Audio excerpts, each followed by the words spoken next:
I think it's a very, it's a difficult question, but I think that religion, well, perhaps I should say one more general thing that I should have said at the beginning. I think people discuss too little what religion actually is and why it still goes on, despite our being on the whole a pretty secular society and a lot of people not having any knowledge of or interest in religion at all. There still is a place for religion in our culture, in our history, and in our community as a country. I think we need a way of marking great occasions that bring people together. I think we need to observe in an official way the great festivals of religion. I think that if we suffer a terrible disaster, like, for example, the foot and mouth outbreak some years ago, there is a sense in which having an established religion means that everybody can feel that it is for them, if they so wish, to join with other people to mark this kind of disastrous occasion, or great victories, or great occasions of other kinds. I also think that it's helpful to have an established religion which is the sort of default position for celebrating or grieving on a personal basis, that there should be an established church that one can, as it were, fall back on and use. I know there are arguments against this, but I think that if there's no established church, if the position is as it is in the United States, there are numerous different churches, numerous different sects between which one can choose. I know this sounds like a backhanded way of defending the established church. The regularity, the solemnity, the commonality of religion tends to get lost in fanatical little outcrops here and there. And this is my defense of an established church. It is a default religion, and I believe that this is something that we benefit from. And after all, no one is compelled to observe the church year or attend Church of England services or any other services. But there it is, part of our history, part of our culture. And I think it's terribly difficult to get rid of religion altogether, to imagine a civilization without religion at all. I mean, if you think of our particular civilization, the great cathedrals, apart from anything else, are an enormously important feature of the life of this country. And the great art, the great literature. Think of a world without Paradise Lost. Think of a world without the St. Matthew Passion. I mean, there is an enormous amount of our culture that is built around the Christian religion. And I think this is encapsulated in the established church. Thank you very much for that. Well, I think this is a subject close to my heart. When I was engaged to be married, but not yet married, I was taken to meet my future parents-in-law. My father-in-law was an Ulsterman and a GP who'd started off as a mathematician. He was a highly rational, extremely brilliant man. And on our first meeting, he sat me down and told me that religion was absolute rubbish. There was nothing in it at all. It meant nothing. And he had nothing to do with it. However, he didn't object to our being married in church. So I foolishly said, "Oh, so you mean there's really nothing to divide Catholics from Protestants?" And he said, "No, there's nothing at all, except I wouldn't have a bloody Catholic in my house." Well, that was my first introduction to religion in Northern Ireland. I think there is a real difficulty for outsiders to understand how this situation between Catholics and Protestants can ever have arisen. Why the mixture of maldistribution of wealth, maldistribution of political power, cultural differences have built up into this terrible situation which still goes on. And the numbers of people who've tried to ensure that schools are not denominational in Ireland and that somehow towns are not divided into Catholic and Protestant ends. The numbers are countless, but it goes very, very deep. And my husband, who was a philosopher and a very, very rational man, once practically tore me limb from limb because I referred, I'd been on broadcasting business to Northern Ireland, and we were trying to discover, the IBA was trying to decide whether to have a second radio station in Londonderry. And I said that I'd spent the night, and I called the town Derry. And he was absolutely furious. I mean, it's something so irrational that I was taken aback, I must say. I mean, this is just old, established, in the blood prejudice. And there's no other way to describe it. But what the solution is, I don't know. But what I think we need to do is make sure that we see it as that, as prejudice, terribly hard to eradicate, but prejudice nonetheless.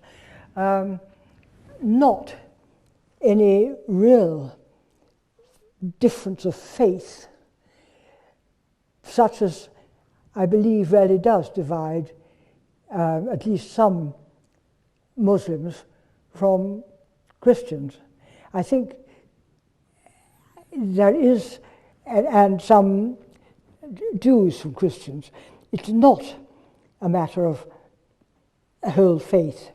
It's just a prejudice that's been allowed historically to grow up, and because it's rooted in history, it is terribly difficult to eliminate. I'm afraid that's not at all a helpful answer. It's just throwing up my hands in despair. Yes. Well, in general, absolutely in general, I think I agree entirely with her. I think that the moment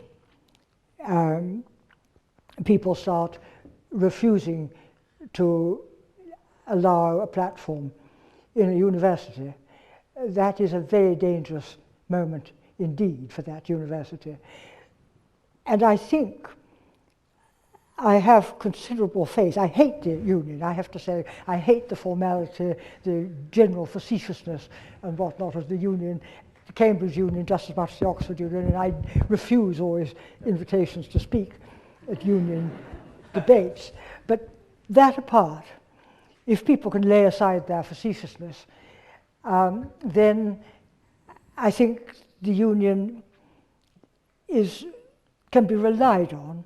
The unions can be relied on to produce enough sensible listeners to hear, however radical, a clergyman or cleric, and respond with moderation and indifference.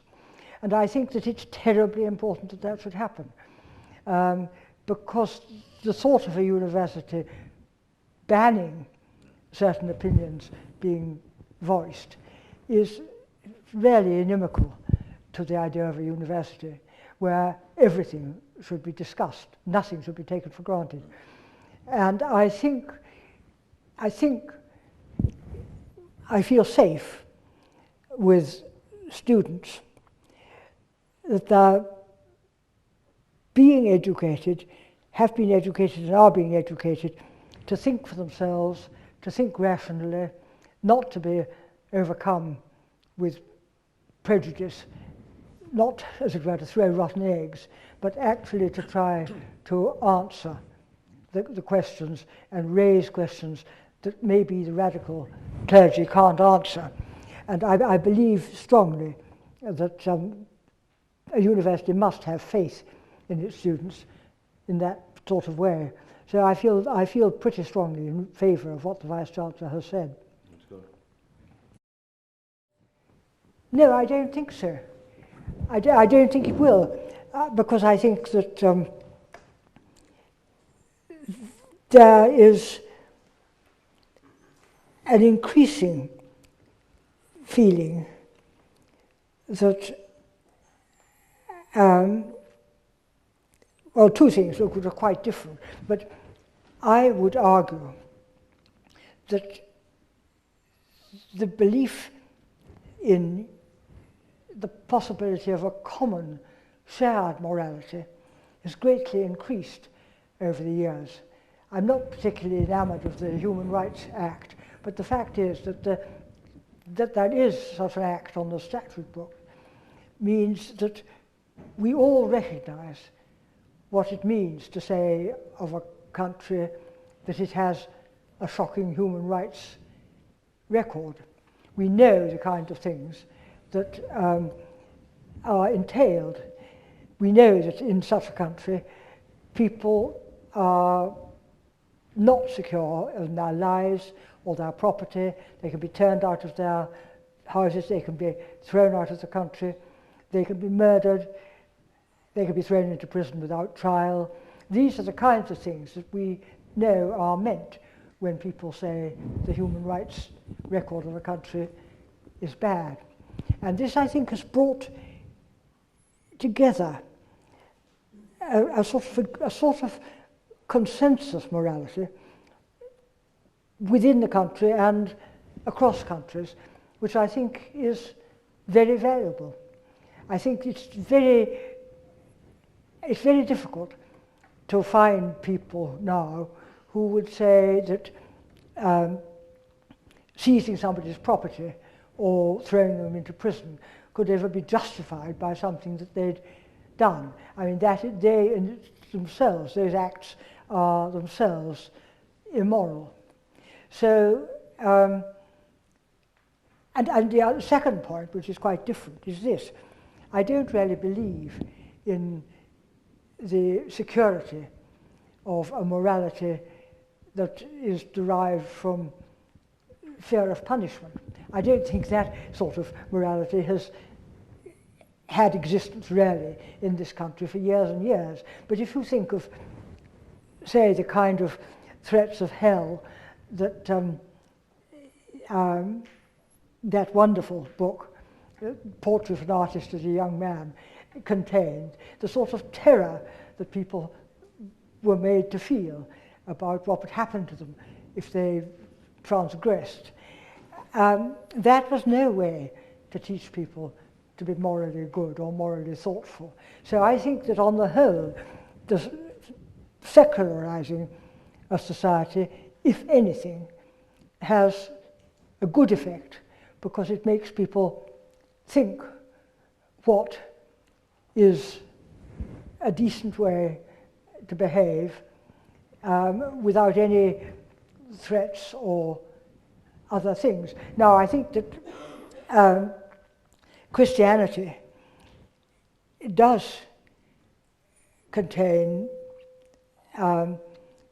moral lessons, but one can be moved by the parables, for example, in the Gospel, to profound moral thought, whether one is actually a humanist or an atheist. If you think of, I mean, I think, favorite parable is the obvious parable of the Good Samaritan, which contains so much of what is morally good, pure moral goodness, apart from religious belief, because the people who passed by on the other side were, after all, Sadducees and priests and official theologians. The person who, the Samaritan, was a totally despised figure as far as Orthodox religion went, but he it was who loved his neighbour. And it seems to me that that sort of lesson can be derived from the Gospels and be thought of as a source of morality, whether you actually believe in the whole faith of Christianity or not. My husband, who, with great heart-searching, used to read the lesson in chapel every Sunday at Harford when he was principal, because he didn't call himself, as I did, an Anglican or any kind of religious believer. He took after his father in that respect. And he consulted Isaiah Berlin, that famous Jewish non-believer, about whether it was possible to justify reading the lesson in chapel, which he greatly enjoyed doing. And Isaiah's reply was, yes, you just have to say to yourself, our religion teaches, and then go on and not subscribe to it yourself. But at any rate, the point of what I'm saying is this, that he could not read the parable of the prodigal son, the parable of all parables of forgiveness, without tears almost choking him. And I think it's possible to use these parables and other things from the Gospels to reinforce a kind of thoughtful morality, not a dogmatic morality. And I don't believe any morality is worth anything that isn't thoughtful and not dogmatic.